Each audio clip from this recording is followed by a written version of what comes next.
ভারতে পালিয়ে যাওয়া সাবেক প্রধানমন্ত্রী শেখ হাসিনার বিচারের দাবিতে রাজধানীর শাহবাগ মোড়ে অবস্থান নিয়ে সড়ক অবরোধ করেছেন জুলাই অভ্যুত্থানে শহীদ পরিবারের সদস্যরা।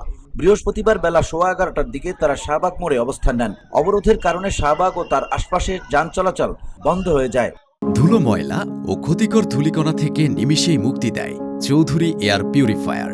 এর শক্তিশালী সাকশন ঘরের কোনায় কোনায় লুকিয়ে থাকা সকল ধুলা টেনে ফিল্টার করে এবং বের করে আনে নির্মল ও স্বাস্থ্যকর হাওয়া। এ সময় অবরোধকারী কয়েকজনের হাতে গণঅভ্যুত্থানে নিহতদের ছবি ও ন্যায় বিচারের আহ্বান সংবলিত প্ল্যাকার্ড দেখা গেছে। তারা শেখ হাসিনাকে ভারত থেকে দ্রুত দেশে ফিরিয়ে এনে বিচারের মুখোমুখি করার আহ্বান জানান।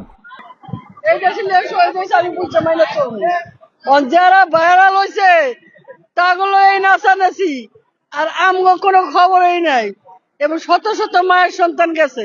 আমার ভাই 18 জেলা বাসার থেকে বের হয়েছে। আমার ভাই শেষ দেখাটুকু দেখতে পাইনি আমরা পরিবারের কেউ। আমার ভাইয়ের কবর কোনটা সেটা আজও জানি না আমরা। 34 দিন পর জানতে পারছি আমার ভাইকে বেয়ারিশ ভাবে দাফন করা হয়েছে রায়ের বাজার বুদ্ধিজীবী কবরস্থানে। ওখানে 114টা কবর, 114টা কবর আছে। এই বৈষম্য বিরোধী ছাত্র আন্দোলনের 2024-এর সবচেয়ে যদি হতভাগা শহীদ হয় তাহলে তারা, কারণ তারা এখনো বেয়ারিশ ভাবে শুয়ে আছে রায়ের বাজার বুদ্ধিজীবী কবরস্থানে 4 নম্বর ব্লকে।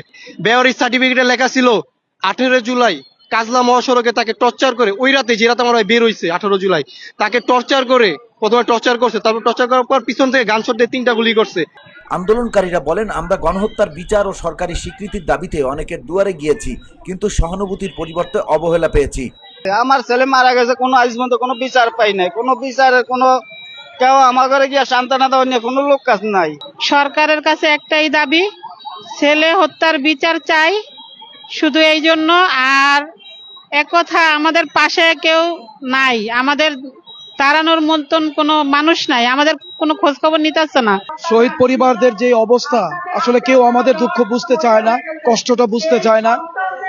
আমার একটা মাত্র সন্তান আমি হারিয়েছি, আমি কষ্ট বুঝি। যারা বোঝে না তারা আমাদের সাথে খুব খারাপ ব্যবহার করছে। তারা আরো বলেন, ক্ষমতায় থাকা ব্যক্তিদের দৃষ্টি আকর্ষণ করার জন্য আমরা ব্যস্ততম মোড় অবরোধ করেছি, এটাই আমাদের শেষ অবলম্বন। VOD Bangla news desk.